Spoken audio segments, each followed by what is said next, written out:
A full-size bed centered on the rear wall, to the right of where he was standing. A nightstand sat on the other side of the bed, beneath the only window. On it, there was a green lamp and clock radio that was flashing the time, 2:30 a.m. A dresser had snapshots covering almost the entire surface of its age-modeled mirror. Clothes were strewn over the floor, mounded upon an old wooden rocking chair, and tumbling out of the closet doors. A poster of a scantily clad girl with the Hooters emblem across her large breasts was pinned to the left wall with round tacks. The den he had just passed through didn't look any better than this messy scene. Dan wondered if the victim was a male prostitute who'd picked up the wrong John. Had a homosexual encounter gotten out of hand while they were high on drugs and his partner fled in fear? Or was this a matter of revenge, as the poor bloke appeared badly beaten and sodomized? He wanted a closer look, but was waiting for the CSI team and ME to give him the go-ahead and a COD. He remembered his captain's warning, which had awakened him at 2 this morning. Okay, Dan, from the preliminary report, we've got a new case that sounds strikingly similar to a murder that occurred 2 months ago.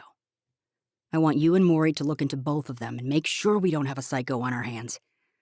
We don't want the kind of public pressure and panic a case like this could cause. It'd make our life a living hell. The victim's wife found him a little before 2 this morning when she got home from work. Call me before you write any report. Let me know what you come up with. A voice behind him interrupted his thoughts. Makes your skin crawl, doesn't it? I didn't think there were that many sickos in Augusta. But this is the second time I've seen almost this exact same thing in 2 months. Harold Bates chattered on. I've been working in the lab for almost 5 years, so I've seen a lot. I've even worked on a woman who'd been mutilated similar to this a couple years ago. But I'd never seen a man tortured this way. What a horrible way to die. Dan looked at Bates, one of the special crime scene investigators who was trying to capture the macabre sight on film before he bagged evidence. Harold was tall and slender with light brown hair and an odd shade of green eyes. His face was scarred from a bad case of teenage acne, but he wasn't ugly or self-conscious. Dan noted that he seemed to be gentle and caring when investigating a crime scene. His glasses made him look like the classic nerd, but he was good at his job. What do you remember about the first one? It looked like this? Kind of like this, Lieutenant. The first guy was tied to his bed spread eagle style, hands and feet to the bedposts. But rope like this was used. He had needle tracks on his arms and legs from frequent shooting up. His name was Ted something or other. The friend that found him claimed he wasn't a homo, said he was some kind of stud with the ladies.